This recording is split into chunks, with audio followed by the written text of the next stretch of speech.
اثر پڑتا ہے۔ مسلمان کی زندگی میں سب سے زیادہ اثر ڈالنے والی چیز، اس کی زندگی کو متاثر کرنے والی چیز، اس کی زندگی کو درہم برہم کرنے والی چیز، اس کی زندگی کو بے سکون کرنے والی چیز، اس کی زندگی کو برباد کرنے والی چیز، اس کے اپنوں کو پرایا بنا دینے والی چیز، اور اس کے مال میں بے برکتی، اس کی جان میں بے برکتی، اس کی اولاد میں بے برکتی، اس کے گھر بار میں بے برکتی، اس کے کاروبار میں بے برکتی، اس کی زندگی کے سارے کاموں کو ڈاما ڈول کرنے والی سب سے بڑی چیز وہ گناہ ہے۔ ہم مسلمان گناہ کو بہت ہلکا سمجھتے ہیں، اور گناہ کو ہلکا سمجھنا، گناہ کو ہلکا سمجھنا یہ دلیل ہے کہ دل میں اللہ کی ویلیو نہیں رہی، یہ دلیل ہے کہ اللہ کی عظمت نہیں رہی، یہ دلیل ہے کہ دل اللہ کی ہیبت سے، اللہ کی عظمت سے، اللہ کی کبریائی سے، اللہ کی بڑائی سے خالی ہو گیا ہے۔ جب آدمی کسی کو بڑا سمجھتا ہے تو اس کی مانتا ہے، جب کسی کو بڑا سمجھتا ہے اگر وہ منع کرے تو منع ہو جاتا ہے۔ بے باک ہو کر گناہ کرنا اور ٹینشن ہی نہ ہونا، یہ اس بات کی دلیل ہے کہ یہ اپنے اوپر کسی اور کو نہیں سمجھتا، یہ سمجھ رہا ہے کہ مجھے کسی نے بھی نہیں دیکھا۔ اللہ تعالیٰ قرآن پاک میں ایسے لاپرواہ لوگوں کے لیے فرماتے ہیں اَيَحْسَبُ أَلَّمْ يَرَهُ أَحَدٌ، ارے انسان کیا تو یہ سمجھتا ہے تجھے کسی نے نہیں دیکھا؟ یہ قرآن ہے۔ أَلَمْ يَعْلَمْ بِأَنَّ اللَّهَ يَرَى، کیا تمہیں معلوم نہیں کہ اللہ دیکھ رہا ہے؟ أَيَحْسَبُ أَلَّمْ يَرَهُ أَحَدٌ، کیا انسان یہ گمان کرتا ہے کہ اس کو کسی نے نہیں دیکھا؟ اور اس وقت جتنی پریشانیاں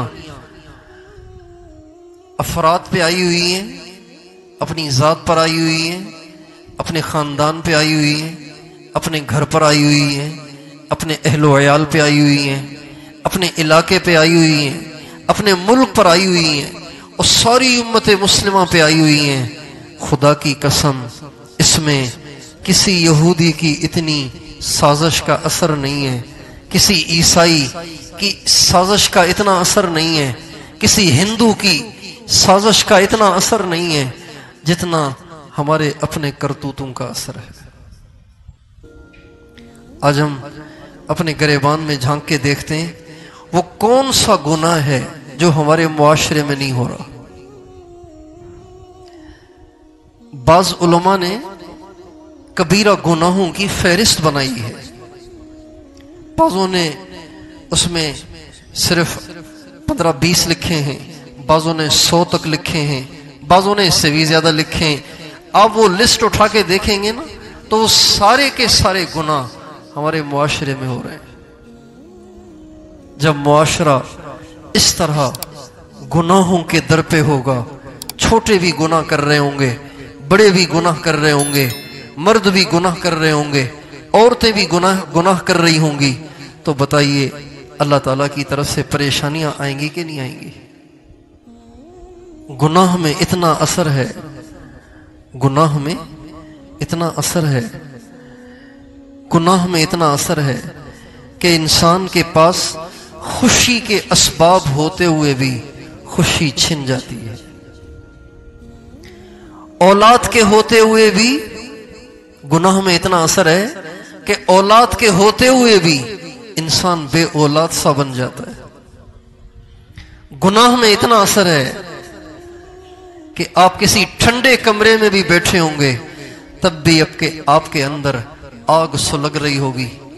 اور گناہوں میں اتنا اثر ہے، گناہوں میں اتنا اثر ہے کہ آپ گھر بار کے ہوتے ہوئے بھی بے گھر سا محسوس کریں گے۔